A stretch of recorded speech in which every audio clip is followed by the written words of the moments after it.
महाराष्ट्र लोकसभा निवडणुकीत काँग्रेसच्या दारुण पराभवाचं खापर मुख्यमंत्री पृथ्वीराज चव्हाण आणि प्रदेशाध्यक्ष माणिकराव ठाकरे यांच्यावर फोडण्यात आले। लोकसभेतल्या पराभवाच्या कारणांचा आढावा घेण्यासाठी दिल्लीत झालेल्या चिंतन बैठकीत काँग्रेस नेत्यांनी मुख्यमंत्री आणि प्रदेशाध्यक्षांवर टीकेची तोफ डागली आहे। मुख्यमंत्री पृथ्वीराज चव्हाण सरकारचा कारभार असाच राहिला तर आगामी विधानसभा निवडणुकीत देखील हेच चित्र दिसेल असा धोक्याचा इशारा नेत्यांनी यावेळी दिल्याचं समजतंय।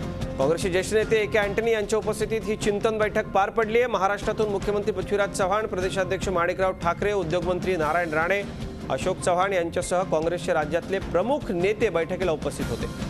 आमचे प्रतिनिधी रश्मी पुराणिक आपल्याबरोबर आहेत। रश्मी, प्रदेशाध्यक्ष आणि मुख्यमंत्र्यांना लक्ष करण्यात आलं या बैठकीत, काय सांगाल? नक्कीच आपल्याला माहिती आहे अजित की ज्या लोकसभा निवडणुकीमध्ये जो दारुण पराभव झाला काँग्रेसचा, फक्त 2च खासदार जिंकून आले, त्यावेळेला कुठेतरी ह्या नेत्यांचं असं म्हणणं पडलं की मुख्यमंत्र्यांकडनं जी अपेक्षित मदत असते, उमेदवारांना जी निधी पुरवला पाहिजे, वेळेवर साधन सामुग्री दिली पाहिजे, ही जी मदत अपेक्षित होती ती वेळेवर मिळाली नाही।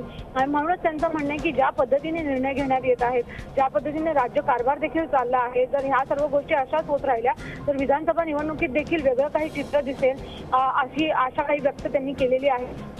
पण त्याच वेळेला आपण हेही बघतोय की प्रदेशाध्यक्ष असेल किंवा सीएम मुख्यमंत्री असतील, यांच्यातर्फे मात्र आपला डिफेन्स असा करण्यात आला होता की जेव्हा लोकसभाची निवडणूक झाली तेव्हा राज्यामध्ये रिसोर्टची देखील बाय इलेक्शन झाली, ह्यामध्ये काँग्रेसच जिंकली।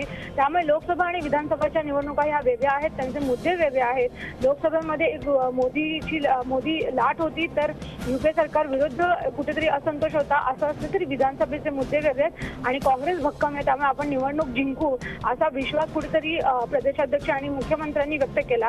असं असलं तरी इतरांनी मात्र अपयशाचं खापर जे आहे ते नक्कीच मुख्यमंत्र्यांवर फोडलेलं आहे आणि त्यांच्या कारभारात जर बदल झाला नाही तर विधानसभेत देखील चित्र वेगळं नसेल असा धोक्याचा इशारा देखील दिला आहे। अजित, रश्मी, धन्यवाद या सगळ्या सविस्तर माहितीसाठी। तर मुख्यमंत्री आणि प्रदेशाध्यक्षांना लक्ष करण्यात आलंय आणि एक प्रकारचा इशारा नेत्यांनी या बैठकीत दिल्याचं आपल्याला कळतंय।